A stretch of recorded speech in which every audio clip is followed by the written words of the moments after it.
Yeah, I'm still trying to get that down pat. Even with just like now, like coming home, I feel like I'm cooking a little too late. And you know what I mean? Yeah. But one thing I've been coming to terms with is not really stressing the balance.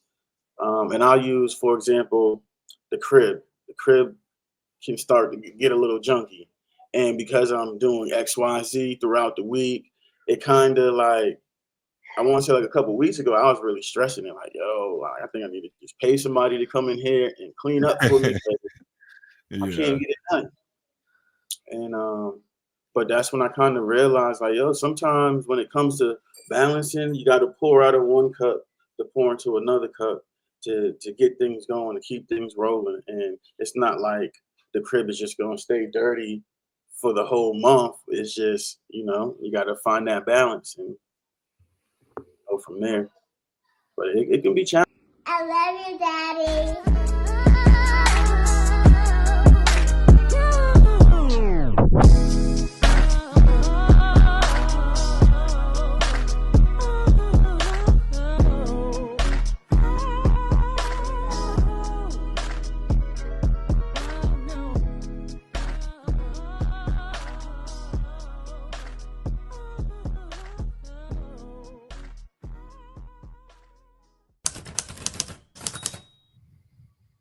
This is For Fathers, a podcast for fathers to uplift and encourage each other with the understanding we are the forefathers of the next generation. I'm eloQuint. This is episode 113. And today we got my main man, Magic. Man, tell everybody what's up. What up, what up, what up? Appreciate y'all tapping in, listening, checking us out. Man, I really appreciate you hopping on, man. One thing I do love about lifting, even though sometimes I hate it, but I do love meeting the people, man. When we started chopping it up, had a good conversation, stuff that you do and stuff I do, man. I knew I had to get you on the podcast. Yeah, I met some really interesting Lyft drivers and Uber drivers last 9 months, and I almost look forward to it now. Like, who am I gonna get in the car with? Because I've met some really interesting people. That's a fact, man. And for me, I always get a chance to just spread the gospel or just talk about fatherhood or whatever the case may be. Man, I'm always going to try to do something like that. You just reminded me, we did have a conversation, and it was getting deep. It was good. Yeah, it was, man. I appreciate you even listening. The questions that you asked and stuff, and just really just sharpening each other and opening eyes, man. It was dope, man. I enjoyed our ride. Yeah, I can't wait to get you on our platform, and we can really dive more into that and chop it up. Because my co-host, I joke around and say he's an atheist, but he's real peculiar about religion. Like, I think he used to be Jehovah's Witness, and they kicked him out. So we laugh about that. Like, you got kicked out. Oh wow, bro. Yo, that's what they do. They do, bro. They do. The Jehovah's is different, man. That I'm like, yeah, that's so crazy. You tell them like this is the way to God, but I'm gonna kick you out of the religion. Yeah, you like, kick me out of God's house. Yeah, that's crazy. Like, they ain't read the Bible. You know, it's talk about grace, right? You talk about that's hilarious, man. So you just brought up your show, man. And your co-host, man. Tell us a little bit about that. So yeah, me and my co-host, we actually go way back, probably about 15 years now. We went to Shaw together. My uncle was his mentor at the radio station, and we just been rocking out ever since. He was actually one of the first people I met coming down here. My uncle wanted me to, connect with some positive people or some people doing some kind of good, not just straight knuckleheads. So he was somebody that was like, yo, this is Brent, and but I don't know if we got it on the recording, but we came up about the show with me promoting one of my events that I was hosting, and I'm the kind of friend that if I know you got a gift or a talent or a passion for something, and the opportunity comes across my face, I'm going to grab you. I'm like, yo, I can't do this, but yo, bro, go get that, do that. So, and that was that situation. I was promoting, got on the radio show. They offered me a slot. And I was like, oh yeah, let me go get my That's man. all you need. That's all you need. Opportunity getting that dough. That's something we kind of stand on too with the radio show. It's us giving other people opportunities. It's opportunity inspired by opportunity. We got an opportunity, Mhm. so we're giving other people opportunities to come on the platform, tell their story, give the people something that they can pick up and run with. I mean, I feel the exact same way. Obviously, tailored towards fatherhood, but really just a chance to really just speak to your kids without, directly speaking to them, but something they can look at in later years, Yeah, 10, 15 years down the line, they looking like, man, my dad was talking about me like this, yeah, always loved me, all that kind of stuff. And like, think about, I always say it's for the archives, like just yeah, the thought that one day they'll come across this or you'll share it with them and they'll know like you and the younger self, just really just a time capsule type thing. yeah. It's just beautiful, man. Um and so you say you've been doing it for 3 years, and Yeah, it's well, been so what is like, I guess the main premise? I know you says opportunity, but an opportunity. Do you interview anybody, or is it just a certain group you're looking to tailor towards? so we are looking for particular people. We try to go after entrepreneurs, local talent, and community leaders. And in doing so, we've come across amazing talent, some really dope people in the community, not talking about change, but putting that effort forward to make change happen. And entrepreneurs, they come on there always giving us game, giving us gems, even if it's somebody in a completely different field of entrepreneurship. Is always something that you can take from them and apply to your game plan or utilize somehow, some way. Right. I mean, a lot of stuff is parallel, right? Yeah, Just a different structure, but the foundation is pretty much the same. How to go about it. yeah. So I So know, yeah, I know you learned a lot from that. That's dope. yeah, and that's another thing I like about our show. I always say that like I'm a life learner, and I feel like everybody should kind of have that mentality. Like we're throughout life, we're just gonna keep learning, and the show kind of forces me to learn more and research more. So it's beneficial to everybody. Yeah, it is. It is. I definitely agree with that. Like if you want to be good, it forces you to step outside your boundaries or your bubble that you kind of grew up in or that you find yourself in. So I definitely agree with you on that. And that was definitely out of my bubble because I've never been in front of a mic. I've never been in front of the camera like that. So it took some adjusting. And Yep. really, up until maybe like this year, a year and a half ago, I stopped getting the butterflies or the jitters or the being slightly nervous or should I say this or should I say that? It's just now it just flows. Oh yeah, man. I was perfectly content with being audio. Like I didn't want to be on the mic. I didn't want to be on the camera, nothing like that. But they was like, you gotta go camera, you gotta go video. That's the way to go. Visual, And they I'm need over the here. visual. Yeah, they need a visual. I'm over here like, man, I'm looking in front of this camera, just talking. Sometimes I still get them jitters, man. Not necessarily what to say and what not to say, but just like, you know, is everything good? Is Right, something in the worried back that about I messing missed? up Like, or yeah, the saying something aesthetic, wrong. yeah. Hmm. Yeah, Like, I've is my video gonna break up? And I'm like, oh, it's just a lot, bro. yeah, I've done that, and like I said, it's been a learning process. I've said some things that I didn't necessarily have to apologize for, but I felt it was the right thing to do. So um, Just learning. apologize to your people. You mean to your listeners? Yeah, yeah, it was a joke. So me and my co-host, we go back. So we joke and we trash talk each other a lot, or what they call it, jonesing. I think they call that. Yeah, yeah. Yeah, so we do that a lot, and it was something that we were joking about off air, and joked about, and then I told it on air, and it was like maybe this wasn't for the masses, but between us. So I Mhm. was looking a little crazy. I was looking a little crazy. Yeah. Yeah. Did you have a pretty big following by then?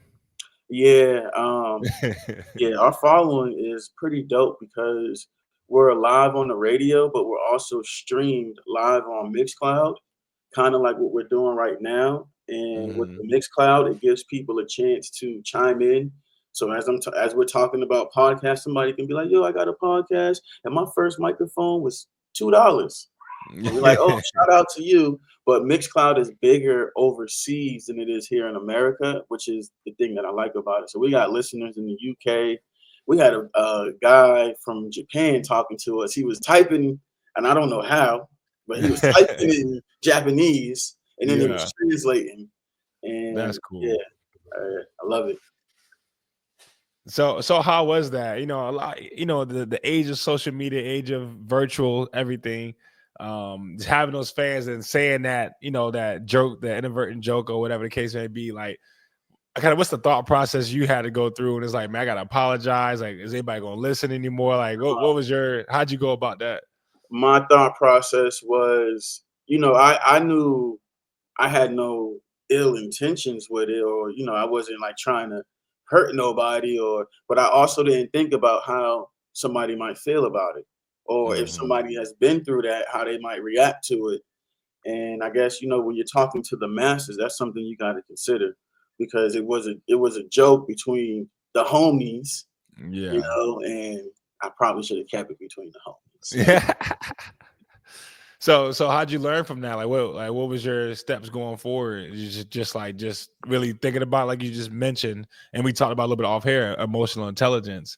Mhm. But what was your steps following that, just to make sure you never Just did it again? being more cautious of that. Like I said, that wasn't something that I really thought about until I made that joke and seen a reaction and had a conversation with somebody like, yeah, that's not really funny. Like, and I'm like, I hear you, but as long as it was funny. Yeah. But I get it, and you know what? I gotta correct that. So yeah, I'm definitely more conscious about other people's feelings and how they might receive something, even if I mean nothing by it. And if you know me, you know that I joke a lot. But if I ever offend you, that's never my intention. So if I ever offend you, I'm gonna always apologize with no problem, regardless of how you react. You could what, and I'd be like, my bad, bro. I didn't. That's not what I was trying to do. You know what I mean? That's not Right. my intentions. Um, so yeah, I just felt like yeah, I had to make that announcement on air because the joke was made on air. So Yeah. The public joke guy, if you have public apology as well. mhm. That's one thing me and my wife talk about. I always talk about, like, man, why are these people apologizing on social media and stuff? Like, they don't live my life. Like, why I had to worry about it? She said, if you're gonna make something public, you need to apologize publicly too. Yeah. Not necessarily to appease the people, but because it was made on such a big platform or whatever the case may be, your apology needs to be just as big. So that's something I even had to learn.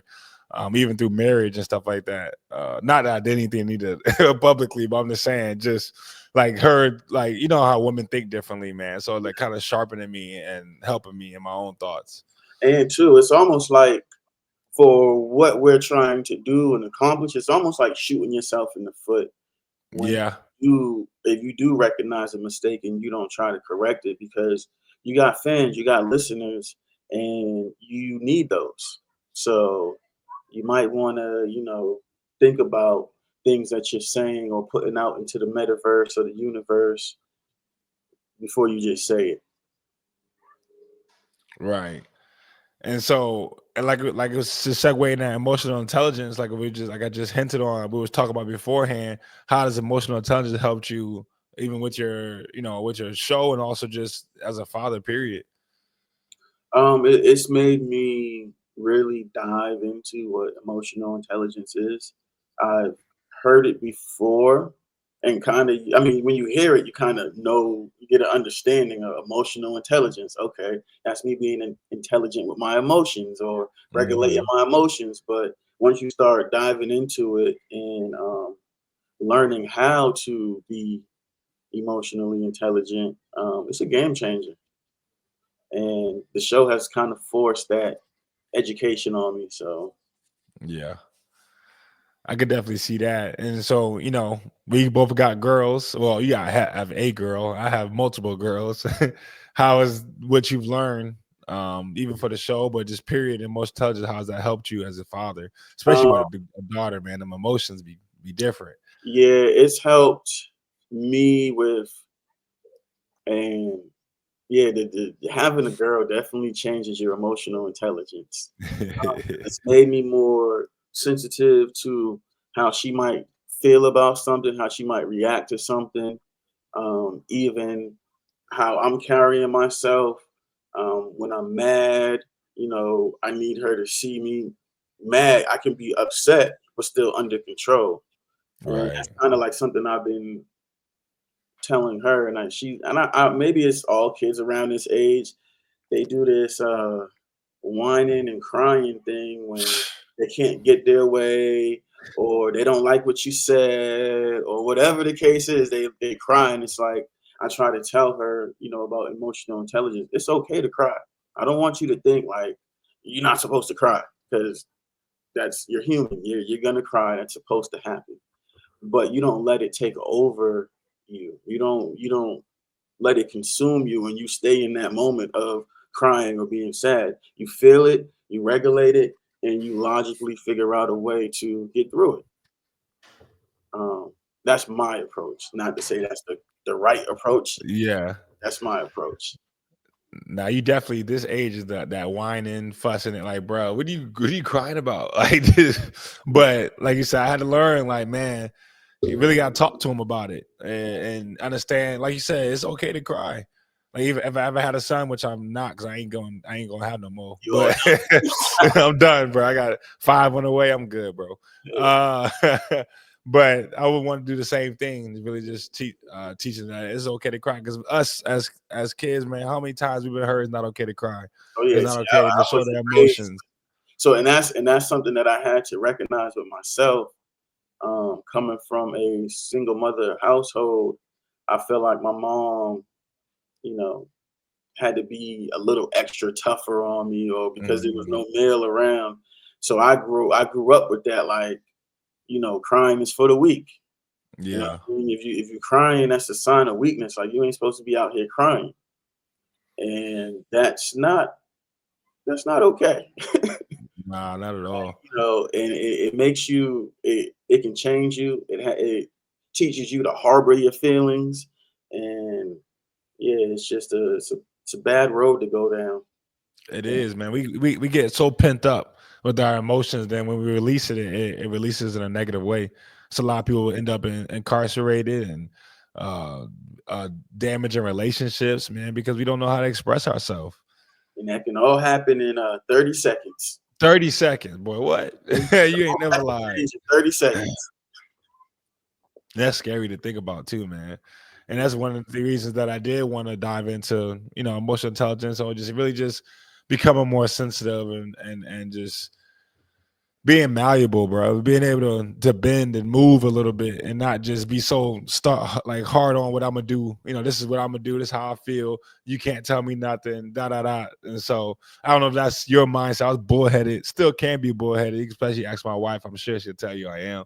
But extremely bullheaded. So it's something that I really I see that the negatives, like you just mentioned, like it just doesn't benefit our life at all.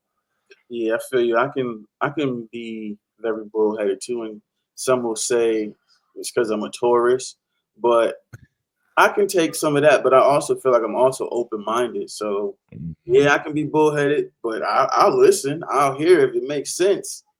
Then you might get me to kind of like, okay, yeah, Yeah. if it ain't making sense, yeah, I don't want to hear no more. You got to I make it. definitely me and you the same, bro. I swear.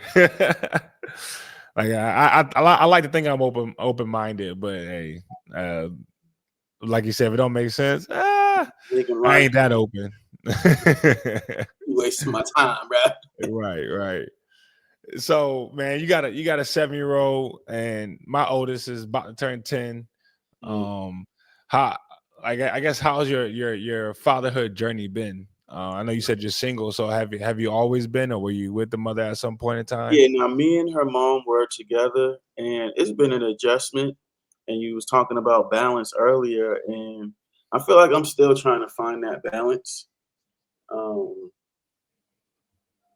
but I love it. I love the journey. I have a little girl. I love the impact that she's had on me, and I think parenting period is just is dope. Like you're raising somebody that's gonna be somebody out here in this world, and it's interesting to see like your teachings, the things you really instilled in them, like how long they last. I feel like, for example, like with me and my mother, there's things that she probably still sees that she taught me when I was a kid, and it Mhm. kind of makes her like, Right.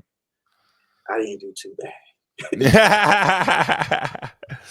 Nah, that's real. That's real. And it's exciting to see that they can grasp things or concepts or rules or whatever the case may be that you implemented, and they like hold on to that or say the same things that you say. I don't know if you ever thought that, say some of the same sayings that you may say, they're repeated. It's just dope. Like you said, the journey is awesome, and especially having a girl. I mean, like I said, I just love that daddy daughter love, man. Dope. It's an unadulterated love, man. I think with me and my daughter too, why we're so much alike. Our birthdays are 2 days apart. Hers is May 9th, mine is May 11th. So she has a lot of my characteristics, personality, without even trying, you know. So Yeah. it's been really dope. Yeah, yeah, that's awesome, man. So yeah, I bet your birthday gets forgotten. You just think about hers. Yeah, I don't. How it And usually I'm going on goes. Mother's Day too. So this Oh year, yeah, it this year is. fell on Mother's Day. So yeah, I mean, I still celebrate. I celebrate all month anyway. So That's hilarious. You one of them. yep, the whole month is mine. Taurus season. We outside. So what does that balance look like? I know you're balancing being a father, the show and photography. I'm assuming that you're still doing. So Yeah, like how you been going about balancing? I know it could be tough sometimes, especially when you need to bring in that money. I'm gonna say no sleep. Yeah. little little sleep, but yeah, I'm still trying to get that down pat.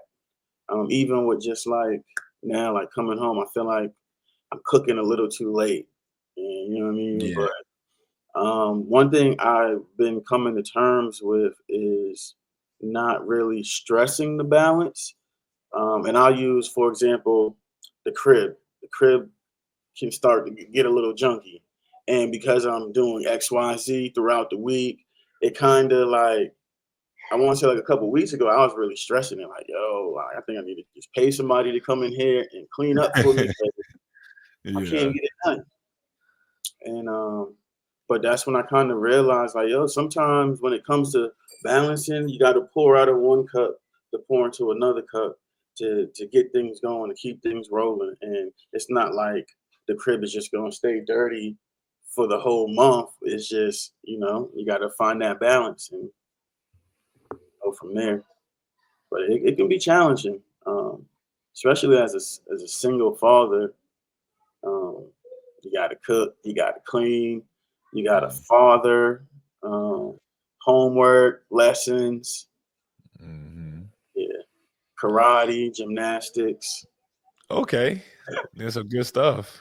Yeah, Yeah, before I got married, of course, I was on that same type of time too. So I definitely feel you on that, and I feel like we are our biggest critics too.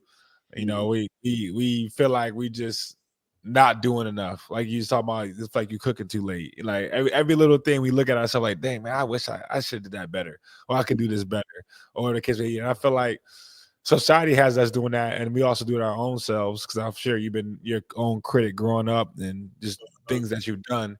But I think society has too, because they make us poster us as like not there, not wanting to be with our kids, and especially as black men. You know what I mean? So I think sometimes we even harder on ourselves because we want to. For me, want to prove everybody else wrong. Like, nah, I'm the one that want to be here. You're not going to tell me and make me a statistic or something like that. I think like I said, pouring in one cup, pouring into another cup. and just don't stress it. I think that is probably the best way to finding that balance or getting that balance because it can be stressful. It can be Yeah, real stressful. it surely can. So, what about your photography business? Tell us about that. So the photography business was something that I came up with my ex. She was really the photographer. She was here, not working, and I was just like, "Yo, why don't you pick up the camera and you know what I mean, go get your hustle on." And she was kind of like, "I don't have this, I don't have that," and I was like, I went on Amazon, I think it was, and got everything, the backdrop, everything. I was like, all right, we'll just make it an LLC. So the photography business really started for her. And I wasn't a photographer at the time. I was good at marketing and selling and things like that, but that wasn't my stronghold. And what ended up happening is as I'm out mingling with people and handing them the art media card, that's the name of the photography company, art media. They're like, "Oh, so you're gonna be taking it?" And I tell them like, "I'm not the one that takes the pictures." I would always get like a, like, oh, like. And what I learned in this entrepreneur journey is people buy into you. They buy into you and they want you, Hmm. especially doing it the way I was doing it, with being out, handing out flyers, handing out cards. So I was like, okay, let me start picking up this camera and learning. So a lot of it is not even a lot of it. It's all pretty much self-taught. I go YouTube Yeah. University.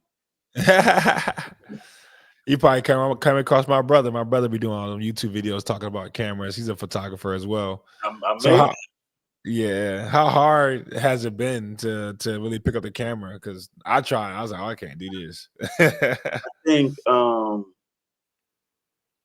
it wasn't too hard for me because I used to have a camcorder when I was in high school, so I'm kind of familiar with that type of technology or equipment. I just never really took the time to learn about like a ISO or a shutter speed or Yeah. any of that. So yeah, I got right to the YouTube and watched videos over and over and over till I got the basics down pat. Um, and I've enjoyed learning it because now, as far as the basics, there's still a whole lot that I don't know, and I'm trying to get somebody to learn more. But for the basics of the camera, I think I explain it very well. Every time I tell somebody it, they're like, "Well, when you put it like that, it's easier to understand." And I'm like, I definitely had to watch hours of videos to, articulate it like that, but that's the gist of it. Well, yeah, I can definitely link you with my brother, man. He does this. So what do you do? Do you do like weddings, or you do like music videos, or So sports? I like to do events, weddings included. I got one wedding under my belt, but that was like it was my first one. I'll just say that. Yeah. But I got some good pictures out of it and some good lessons out of it. But event photography, I like to do photo shoots outside. I don't like studio stuff too much, Really? Why is that? mainly because I have to set it up and break it down. I So yeah, like it's extra feel work. that. Yeah. I mean, it could be good. It's cool, you get good studio pictures, but I feel like being out and about, those are the best pictures. The natural background, people, Mhm. in the blurred in the back, like I think those are the best pictures. They do look beautiful. I definitely can get with that. Um, I think if I do like photo shoots with my family, I think I'd rather have them outside than inside. So I definitely understand you on that. And with videos, I get that. I get asked that a lot. Oh, you do videos, and it's like I don't. My camera can do video, but I'm not a fan of the quality that it puts out. My camera is more so for photography. It just has that ability to record as well, like a camcorder. But Mm. the output is It's okay. It's like HD versus 4K. Oh, okay. I get Yeah. that. You Sony or you Canon? What you got? I got a Nikon D750, Nikon. Okay. and I think Have it's you a have you tried other cameras too, or you just yeah. I like that looked one? at some other camera. My favorite, the camera that I really want, is a Sony. Um, the mirrorless joint is like a cheat code to me. With the mirrorless joint, you don't even really need to know about ISO, shutter speed. You just take the picture, and the camera pretty much does everything for you. Now, knowing Wow. that stuff will definitely enhance your pictures and stuff, but yeah, the mirrorless joint is that's the wave right now. And Okay. the Nikon, it forced me to learn. It really forced me to learn the craft. That's what's up, man. And that's what it's all about, right? Like you said, it's entrepreneur journey. That's what we all on, right? We don't want to work for nobody for the rest of our life. I don't like working for nobody. I want to make my own hours, my own time. So it's all about that hustle Uh, and what you willing to put the time into. and time is so important. Oh, that's all. I mean, that's the greatest commodity we have, ain't it? Yeah, we've been well. I think maybe now that I'm getting older, I'm more. I value my time a whole lot more now. Before it was just like time is time. I got time. Yeah, I got yeah, it. yeah. Yeah. As you get older, you start to value that a whole lot more, and even with work, like there's certain jobs, depending on how much time they're trying to take of mine, I won't work because I value my time more. Right. You make the money. You make it somehow, some way, but I'll go out doing there to the especially doing club something and you get don't love.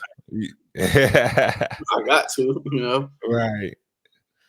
That's real. I mean, and then even in time, when we're young, like you said, we feel like we got all the time in the world. In as a young father, did you feel like um you had a lot of time where you feel like you had to like really be on, like be with them every 5 seconds? Like I want to be with you all the time, or like how was Well, your thought process, especially as you grew up on time with your kid?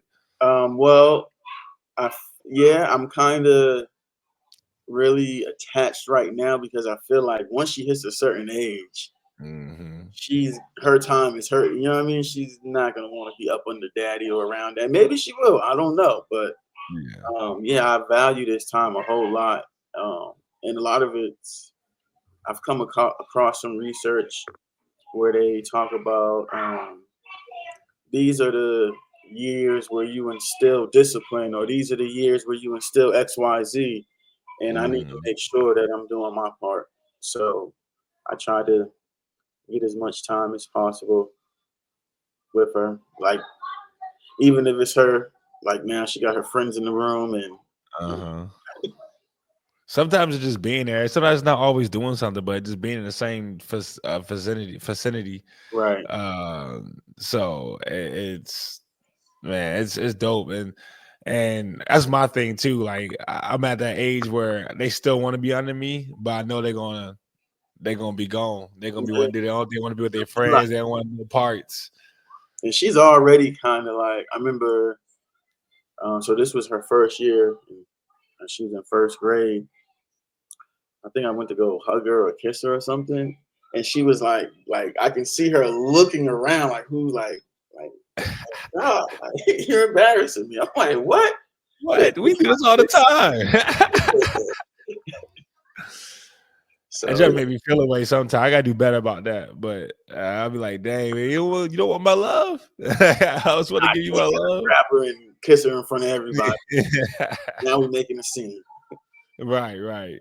Because I'll do it. I don't care. I think we have a better chance with daughters that of them, staying close to us under our wing than we do with sons, because they, as we Want ready to to go go out in the in. world and experience. Yeah. Yeah, they always will be daddy's girls. Yeah, I don't think that'll ever change. Yeah, that's the goal, bro. Ain't nothing like a daughter's love, man.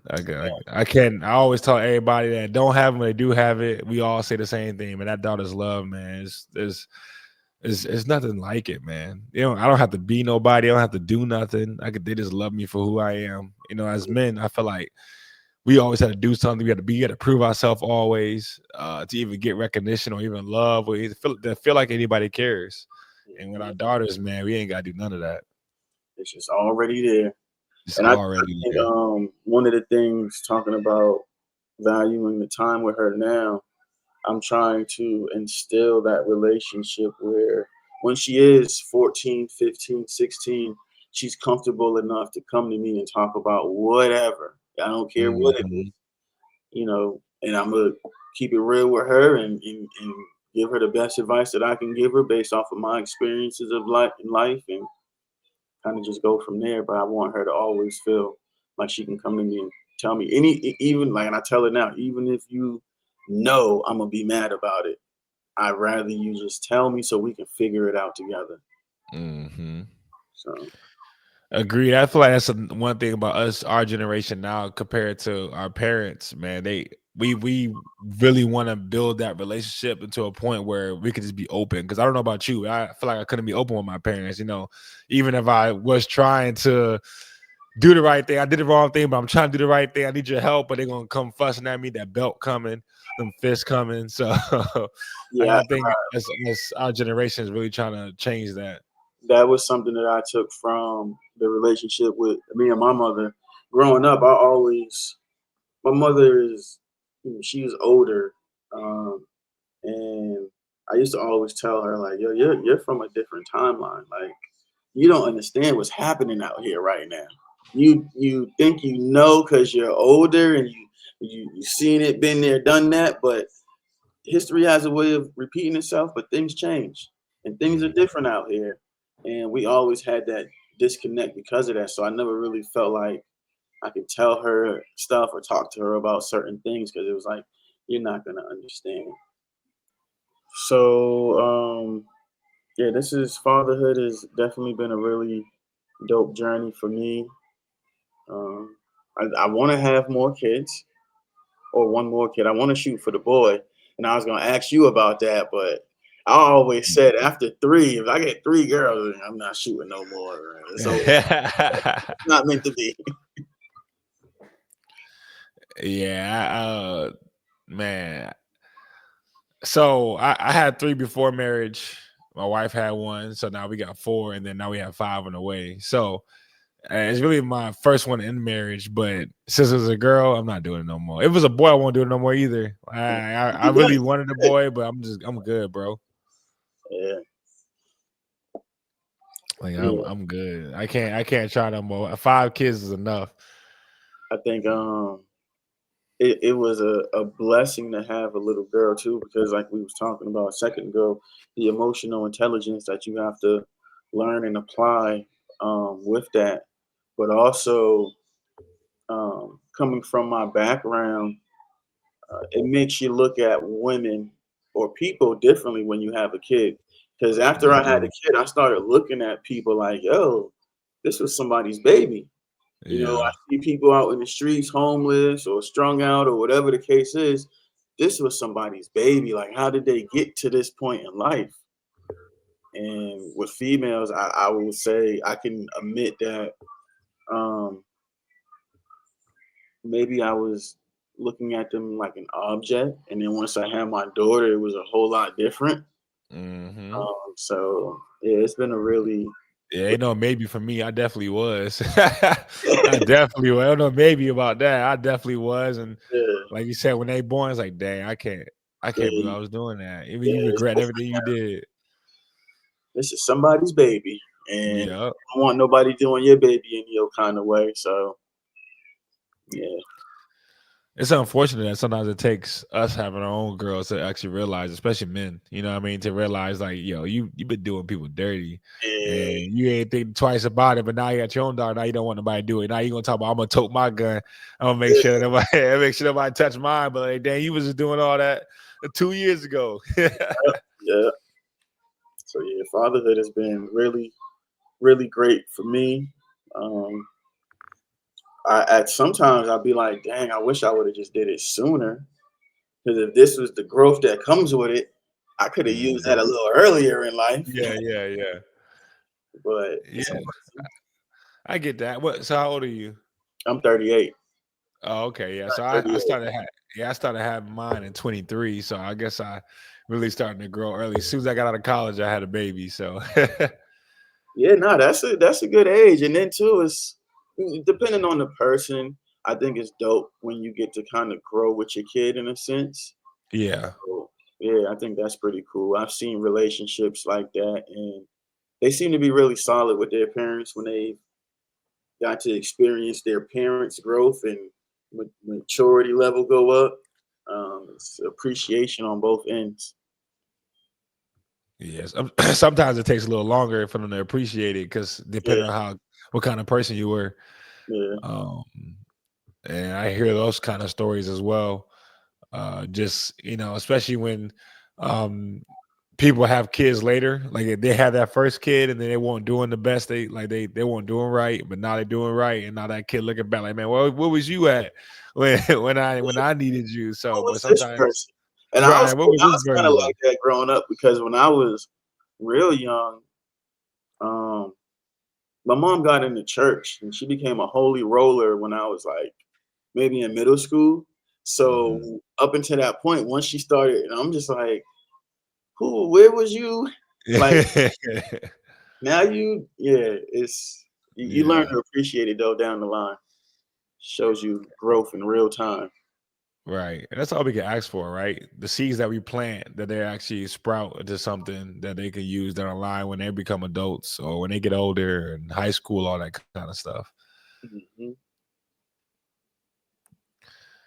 Yeah, so that's really all we can hope for. That's the thing about parenting. You don't have no control. You just put you just planting seeds and hoping it Hope grows, hoping to get watered.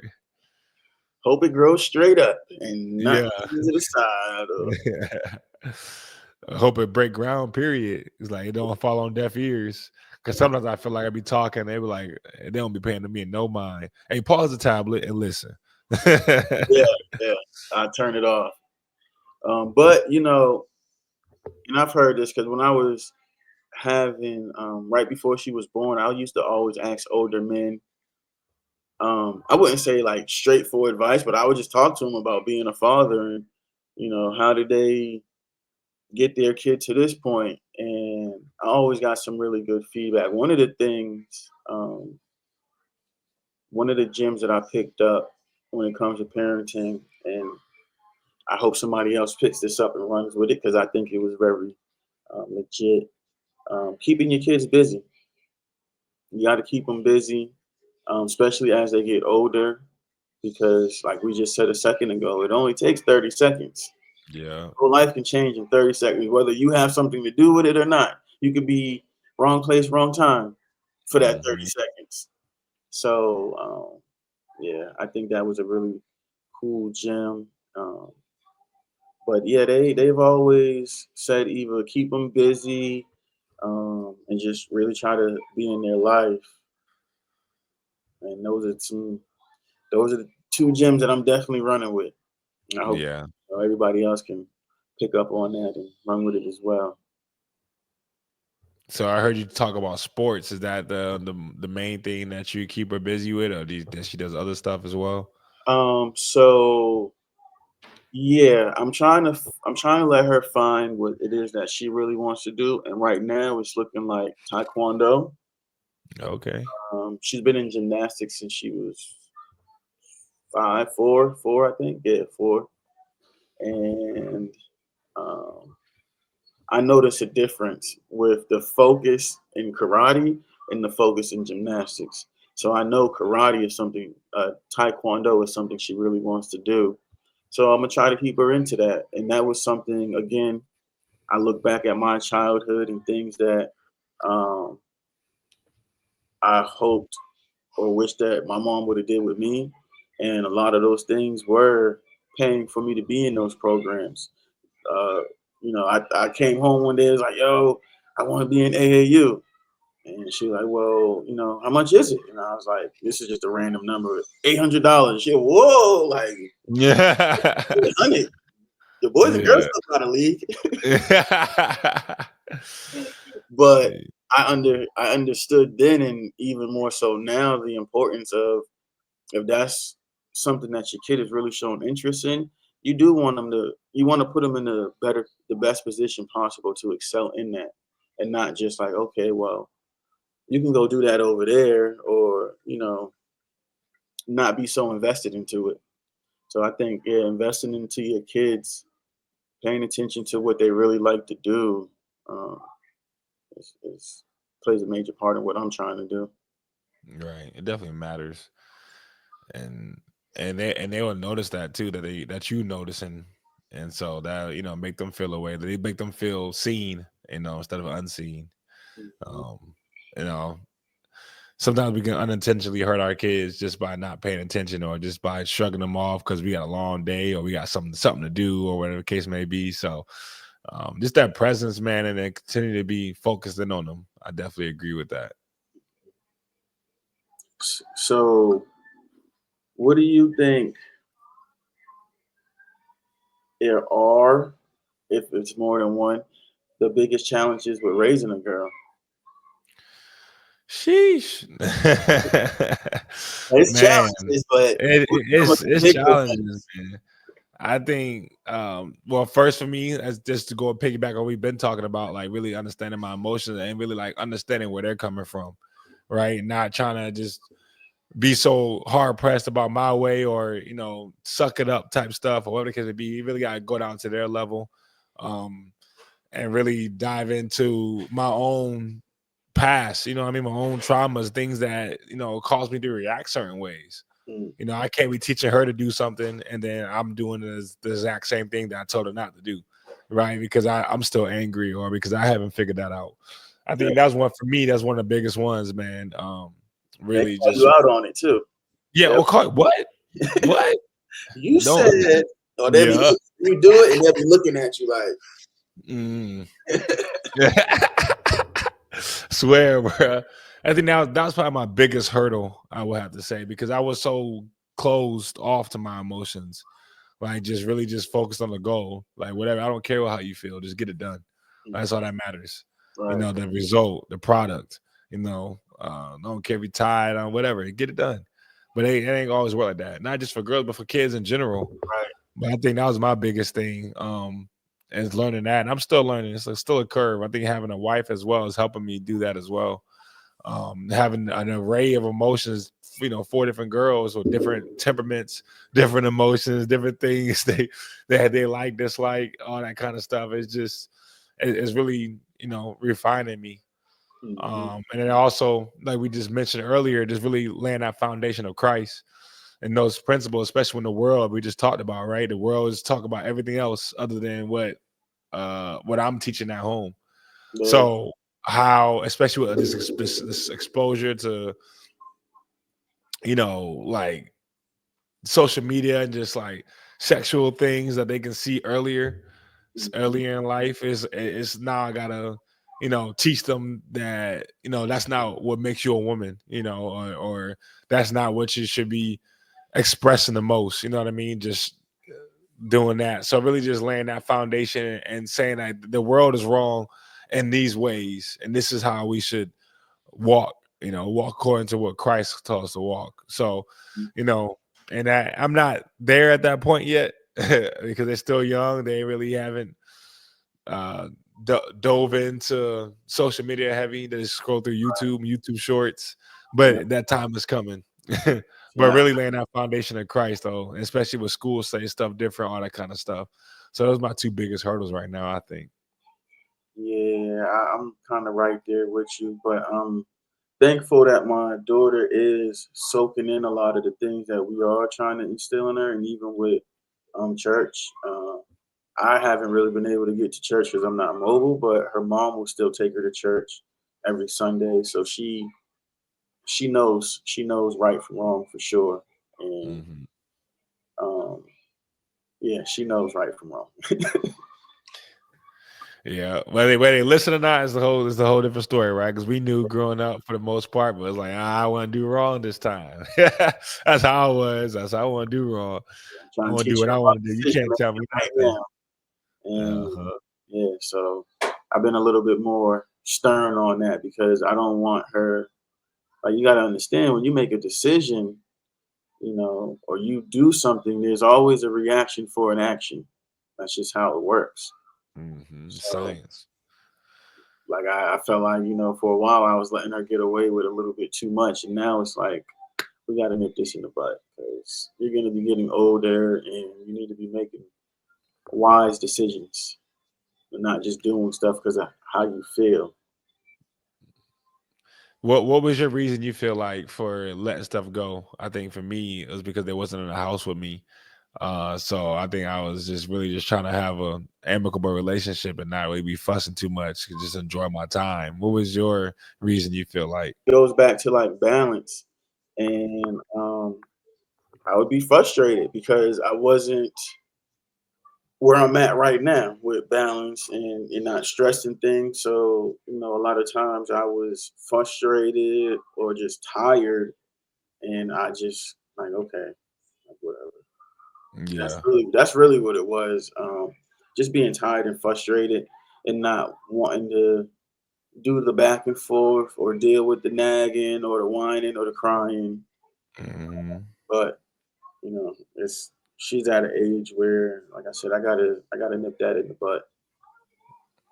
I should have been nipped it in the butt, but it is what Right. Yeah. We all make mistakes, man. We ain't perfect. We're still growing every day. it is. So how can everybody find you on social medias, or for your photography, for your um radio show? Like where can we find you, everything?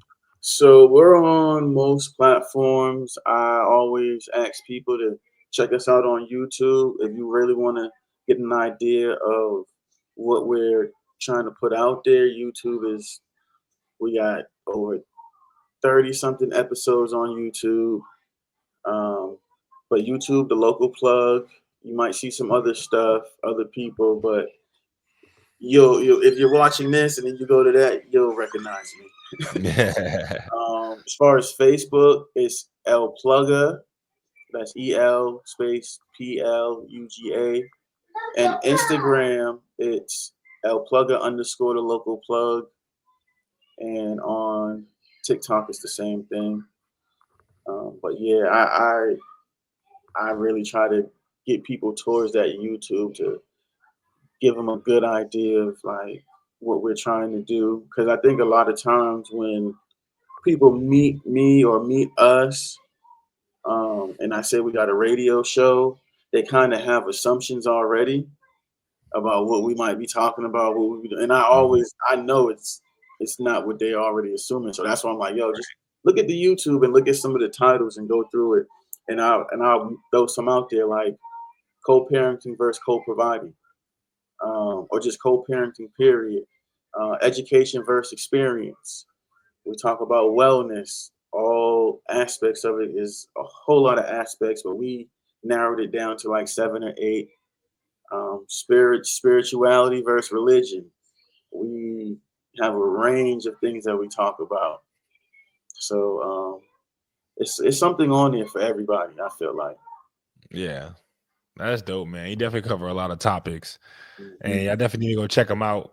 Um, Yeah, please and do. really just dive in and subscribe.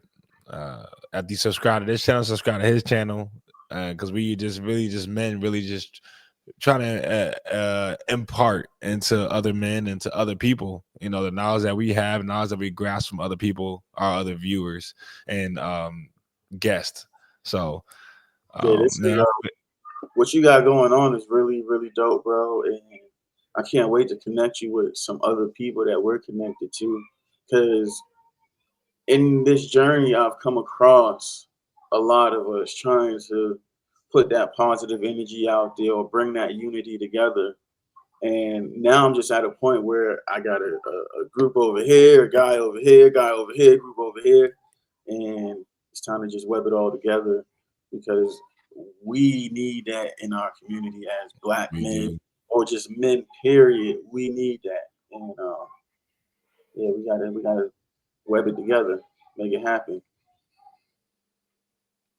I appreciate that. Most definitely, man. This is episode 113. I'm eloQuint, and today we had magic. Hope everybody stay blessed. Stay blessed.